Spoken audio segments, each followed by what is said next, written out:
Nung una ko nga itong makita, sabi ko, ay, ang paikot, kinakain dito sa Middle East. So, ayan guys, hello, may papakita ko sa inyo. 4 na piraso to, kaso nabawasan na kanina.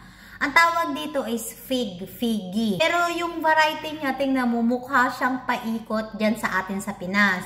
Kahit yung laman niya, mukha siyang paikot. Tapos, nung tinanong ko naman dun sa matanda, kung anong frutas to, sabi niya fig. So, ayan, nung tingnan ko, at tingnan din na inyo guys, ayan siya. Ultimo yung laman niya, para ding paikot ba? Pero iba yung dahon niya guys. Iba siya sa puno ng paikot. Malayo siya sa puno ng paikot. Hindi pa siya ganun ka-ripe, pero matamis na siya. Kung kinain ko na nga yung iba nito sa baba. Ayan na.